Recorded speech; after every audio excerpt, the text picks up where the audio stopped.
Hi, everybody. I'm Yoni Berg from Holster Mountain Tours. Welcome to the next installment of The Stories Right Outside Your Door. Um, today today was difficult for me to come up with a trivia question. I try to have a good trivia question every single time, and I'm going to give you the trivia question right now, and I'll explain to you why it's a softball question. The trivia question is, what Jerusalem neighborhood is this? What is the name of this Jerusalem neighborhood? It's not that difficult, especially when I start turning the camera around, which I'm going to do. And that's why I'm going to explain to you why it was so hard coming up with a trivia question this week. Because there is so much in this one spot. This is one of my favorite spots in the entire country, because from this one spot, I have at least 5 different stories to tell. At least 5.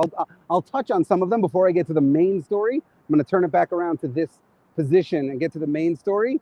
But there are a lot of stories to tell from literally just this one spot. That being said, I just want to remind everyone that I have been doing these videos for a few months now, loving every second of it, really loving every second of it, enjoying the comments that I've been reading, enjoying the feedback that I've been getting from all of you. It's been amazing. But what I want to do is I want to take you on an actual tour. I want to get you guys out. I want to take you to where all these stories are. It seems I've dropped my mask. I'll get it. Don't worry about it.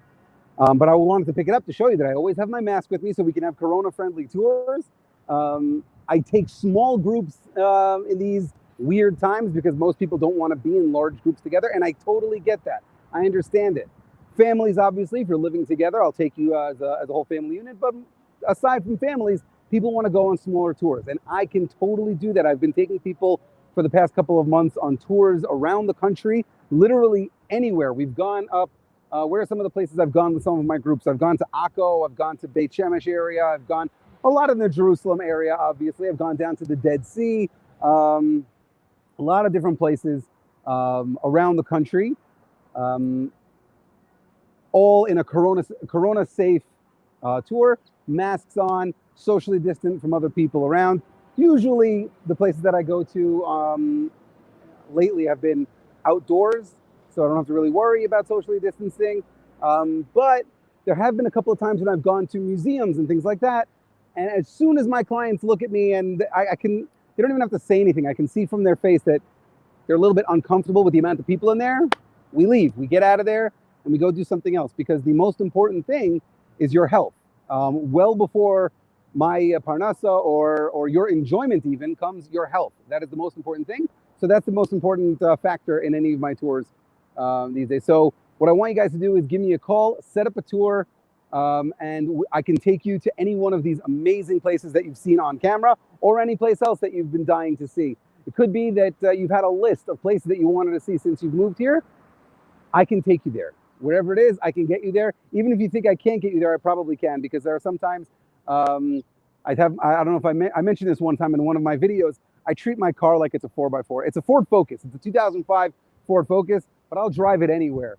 Sometimes off-road, sometimes past signs that say do not enter, whatever it might be. You want to see it, I'll make sure that you do.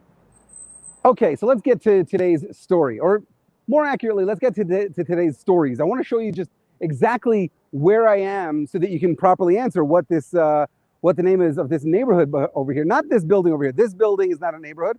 It's an individual building. It's actually a hotel. But over there, just behind the hotel, is a neighborhood. So the question is, what neighborhood is that? Let me turn you guys around, give away the answer a little bit so you can see where I'm standing. I'm standing over here. If I turn this way, if I turn the camera and pick it up a little bit, you can see behind me, that is the Menachem Begin Heritage Center, which is an amazing museum. I don't know if they, oh yes, thank you, Jordana, for putting up that sign. Give a thumbs up in the comments if you know the answer to the trivia question, whether you're watching it live or if you're watching it afterwards. I know that a lot of people watch it afterwards, and that's fine. Give it thumbs up. Don't give it away to the people who are going to watch it later. They don't want any spoilers in the answers. Anyways, right behind me, this is the Menachem Begin Heritage Center. The Menachem Begin Heritage Center is a great museum, especially if you love Menachem Begin, which I do. I'm sure I've mentioned that a bunch of times. And this basically goes through, it's a museum that takes you through the life of Menachem Begin. And it is incredible. I love it. I cannot recommend it highly enough. I don't know about their standards in terms of how many people are allowed in at a time. I'm sure that there's a phone number you can call, or I can call for you to find out about tours, but it is highly recommended. I love it. Just behind it, over there, that taller building just behind it, that is St. Andrew's Scottish Church. It was built in the 1920s, but there's a really cool legend connected to a Mel Gibson movie. If anyone here has ever seen the movie Braveheart, which is an amazing movie, I'm not going to get into the politics or the religious politics of Mel Gibson, because that's for another video. But Mel Gibson did Braveheart, which is a great movie, rife with historical inaccuracies, but a lot of it is based on real history.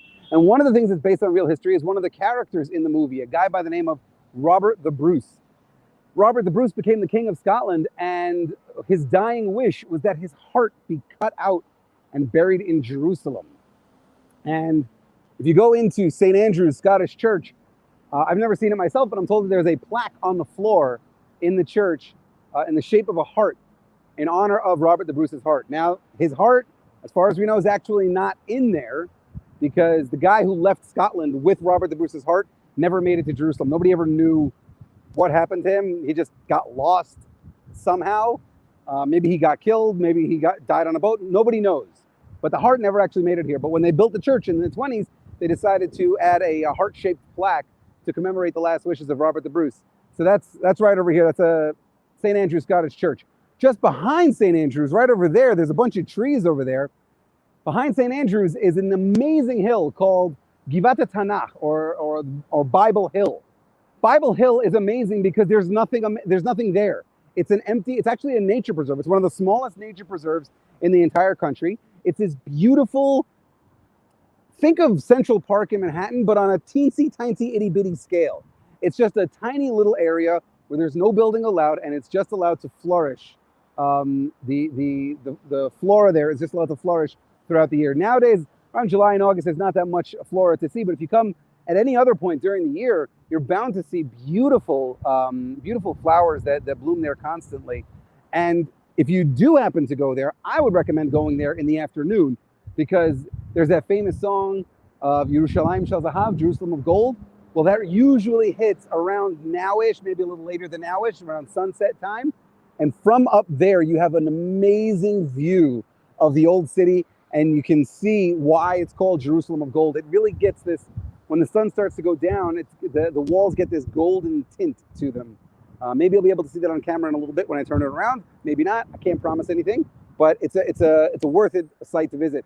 And it's the easiest thing in the world to get to, by the way. There's no entrance fee. You just walk up a flight of stairs to get there. It's right across from the first station, or you can park by the parking lot that's just behind this building, and you can go up the stairs over there. It's incredible. Not that much to do there, but it's a beautiful site. And it's one of the higher points in the area, so you get a nice vantage point of the whole region here. Let me turn the camera a little bit more, and I'll show you what else there is here. There's a cool pillar right behind me. I keep on adjusting the camera because I'm on a slant, so I'm hoping that it comes out straight every time I adjust it. This pillar right over here, this is called the Pillar of Peace. It's across the street from where I'm standing, and it's a regular pillar made out of limestone up on top, but at the bottom there's a whole bunch of metallic objects sticking out, and you can see that a lot of them are made out of weapons, different kinds of weapons. And it says, it's inscribed on the pillar, the verse from Isaiah, from Yeshayahu, that says that the nations will beat their swords into plowshares. And it says, Lo yisa goy el goy cherev, no nation will lift up a sword against any other nation, nor will they learn war anymore. It's a wonderful vision of peace that Yeshayahu brought to us, and it's inscribed on that pillar right over there. Just beyond it, the street right down there leads to a gas station, but beyond the gas station is Liberty Bell Park. Liberty Bell Park, fantastic place to go play basketball or have a picnic or just hang out. It's a wonderful place, and that's right down this road over here. I'm going to turn the camera even more just to show you how much there is around here. Let's see, am I blocking with my big head? No. Can't really see it, but The windmill is there. I can't find it. Could be I'm blocking it. I don't know. But in any case, right over there is the neighborhood of Yamin Moshe. I'm sorry, someone popped up and they said finally watching live and I missed the comment because I was busy looking at the background. Jonathan, hi, welcome. Thank you so much for tuning in. So anyways, getting back to what I was saying, this is Yamin Moshe right over here, right behind. Yamin Moshe was the very first neighborhood built outside the city walls. Before that, there was no old city and new city. It was just the new city. Sorry, just the old city. Inside the city wall, someone was calling out to me, so I had to wave to them. I'm known. What can I tell you? People just lived inside the city walls, and Moshe Montefiore, a very wealthy Englishman, came here, and he asked permission from the Turks to build a neighborhood outside the city walls. And by ask permission, I mean he bribed a bunch of people. Hold on, maybe you can't see it because I'm facing the wrong way. Is that the old city over there? Yes. Okay, that's my problem. Okay. So if that's there, let's see if we can get this over here. I'm not a cameraman. I don't know. There she is. I can see it now. There's the windmill. Okay, so that's the windmill over there, the famous windmill in Yamin Moshe. So Moshe Montefiore asked for permission, meaning he bribed. Thank you, Clara. Like I said, I'm not a cameraman. I'm a one-man job here, one-man operation. So yeah, he got permission to build his neighborhood outside the city walls because the city was just so crowded. At that point, Zionism was already kicking into gear. It was already becoming something practical rather than just theoretical. And a lot of Jews were moving in, and they were moving into already established cities for the most part, including Jerusalem, including the city of Jerusalem. And like I said, it was just inside the walls. So people were just moving in more and more inside the walls. And when you have a bunch of people living so close together, disease inevitably starts breaking out. So Moshe Montefiore, he said, no, I don't want this in the holy city of Jerusalem. I want to pay for people to live in comfort. So he built a neighborhood outside here called Mishkedot Shan, a name which means, I don't know what it means, but it sounds nice. And he had them live outside the walls.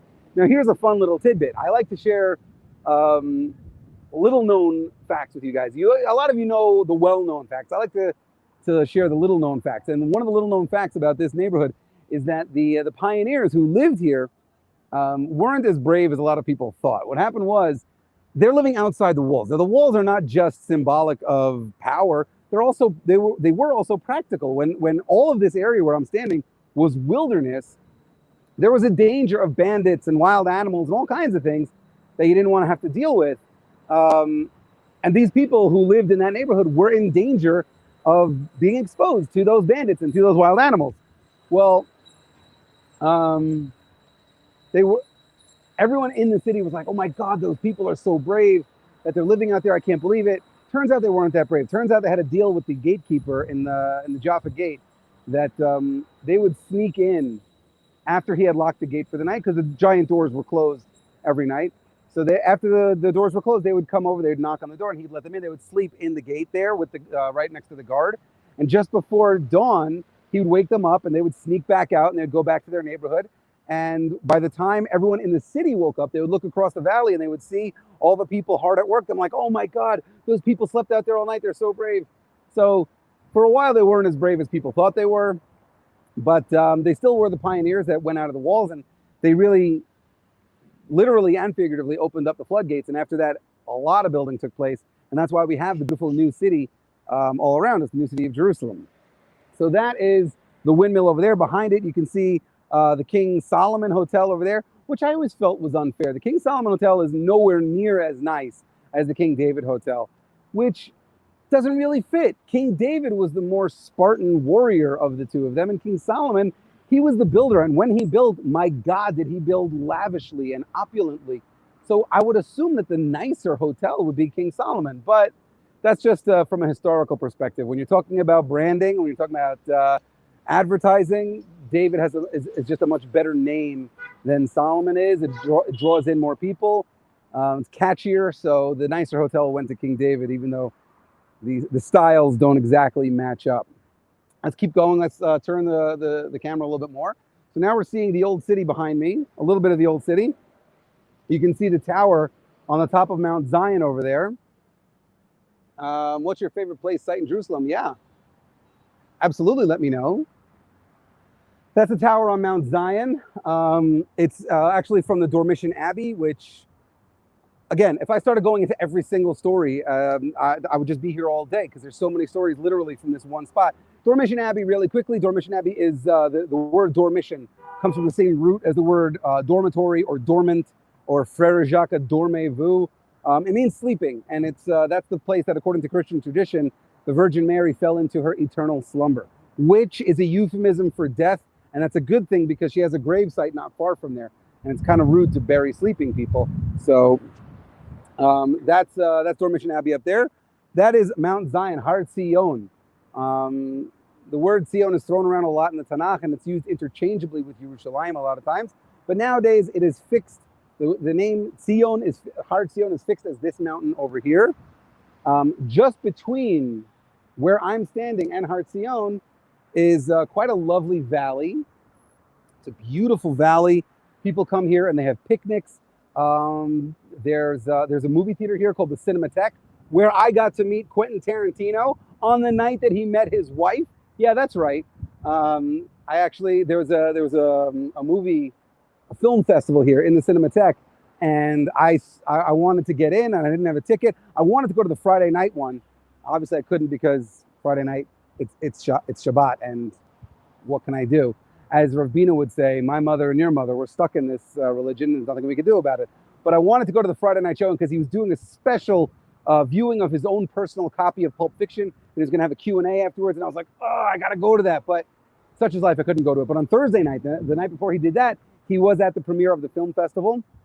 And I waited until he was done at the film festival with my copy of the screenplay of Pulp Fiction that I had bought when it was on sale in 1995, maybe 1996. I don't remember exactly when, but it was on sale in bookstores. You could buy it in any bookstore. I remember I went on my lunch break from high school. I went down to the bookstore and I bought Pulp Fiction because that movie changed the way that I understand cinema. And I held on to it for all these years, and it came in handy because as soon as he was done there, I ambushed him right before he got into his cab. I'm like, can I have an autograph, please? And he gave me an autograph. So I have an autographed copy of Pulp Fiction by Quentin Tarantino himself. Anyways, this valley, aside from the Cinematheque, is a gorgeous, gorgeous valley. It's a beautiful valley with a terrible, terrible name and a terrible history. The name of the valley is Gei Ben Hinnom. And if you take out the Ben from Gei Ben Hinnom, you get Gei Hinnom, which, if you know anything about Judaism, specifically, well, it sounds better in Yiddish, as most things do, but it's Gehenna. Gehenna is the closest approximation that the Jewish people have to hell. If you're really going to be a stickler about it, it's more like purgatory, but it's a terrible, terrible place of divine punishment. So why is this gorgeous valley, have that terrible name to it?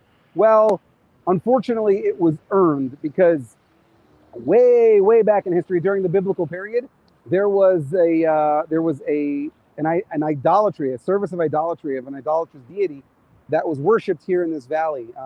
The idol was Molech, and the proper way that one would worship Molech was you would sacrifice your child. It was a child sacrifice cult, and it was really awful. Like there's very few times that God specifies idolatry in the Torah. Usually he just gives a blanket, don't worship idols. But there's actually a couple of times where he says, do not give your children to Molech. Like he specified Molech as being just particularly reprehensible. And that practice was done right here in this valley. And so I guess, and this is just a guess on my part, but I guess that our rabbis couldn't conceive of anything more awful than that. When they started to talk about the concepts of divine punishment in the afterlife, they couldn't conceive of anything more awful and terrible than what happened in this valley. So they called it Gehenna, naming it after this valley. But it's a gorgeous valley now. Ironically, people have barbecues in there, but it's a really nice place.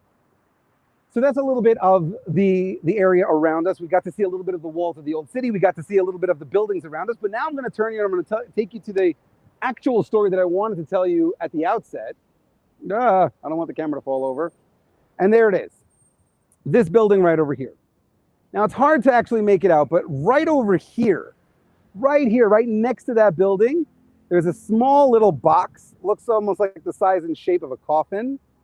And then there's a line that goes across there. Can you make that out? If you can make out that line on the video, please let me know.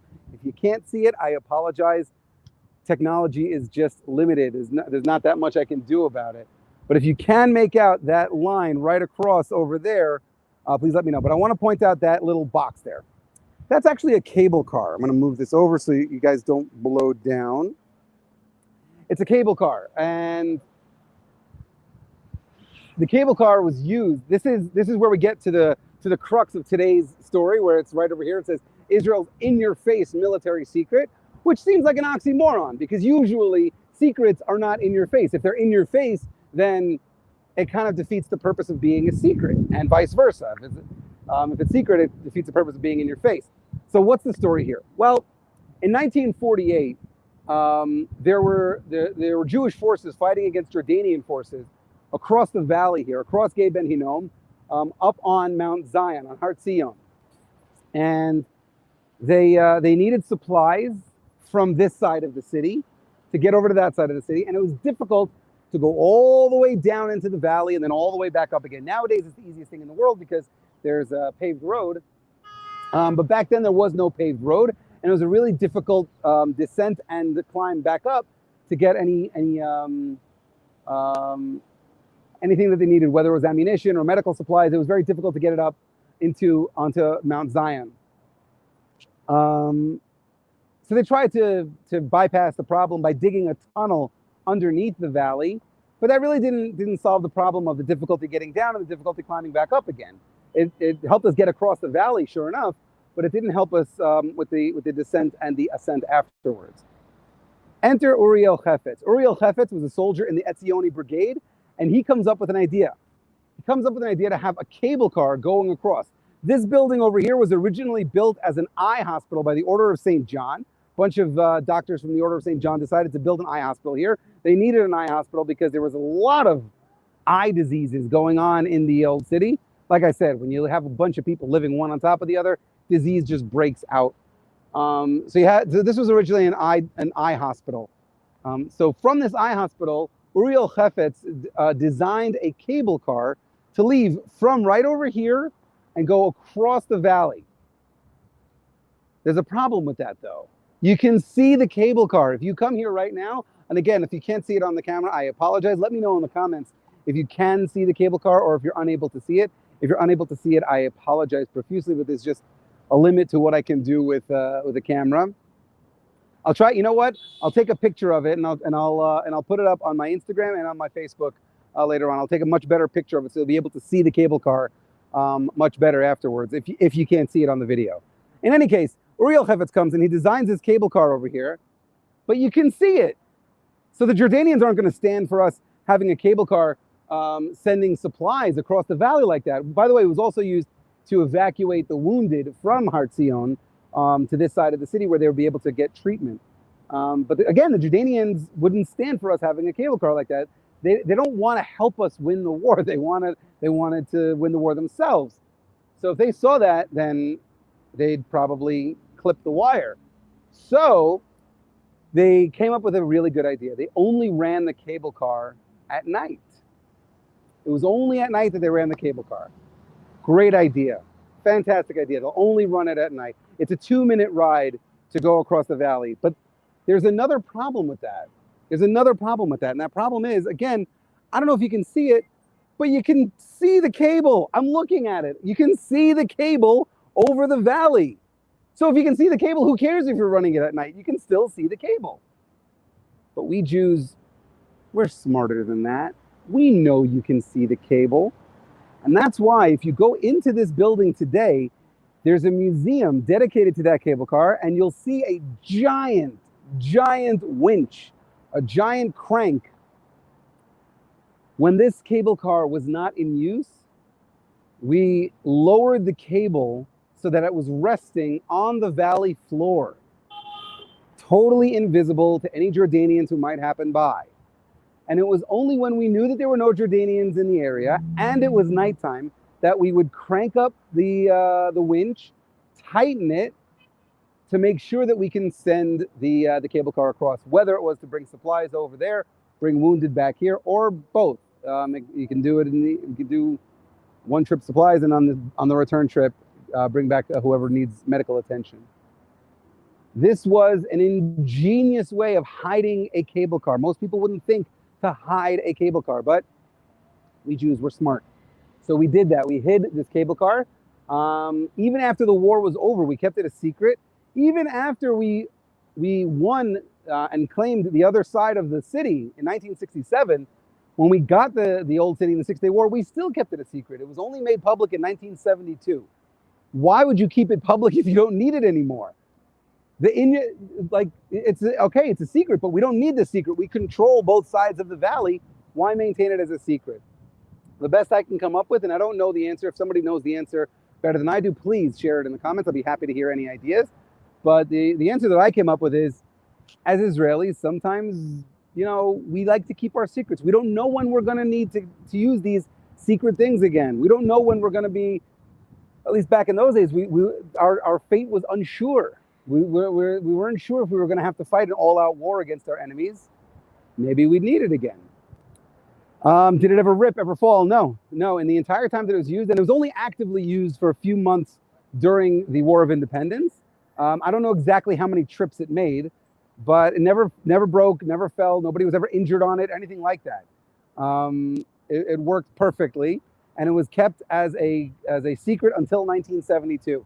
If you want to go see it, you go into the Hart Zion Hotel. That's this building over here, is the Hart Zion Hotel. You have to go into the hotel itself and then walk through. It is one of the weirdest layouts of any hotel that there is. It's a beautiful hotel. I don't mean to badmouth it, but it was actually, the hotel itself was made up of a number of different buildings that were kind of connected after the fact. So the layout of the hotel is a little bit odd. So you go into the hotel and you ask the front desk to go to the museum. They'll direct you how to get there.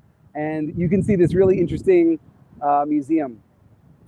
So I've been standing here for hold on, how much is it? 27 minutes. 27 minutes in one spot, talking about all these different places. And I haven't even covered every story in this one spot. I love it. So just to give you an answer to the trivia question, and like I said, I had a hard time coming up with a trivia question because there's nothing but trivia standing here from this one spot. The answer to the trivia question over there is, that's Abu Tor.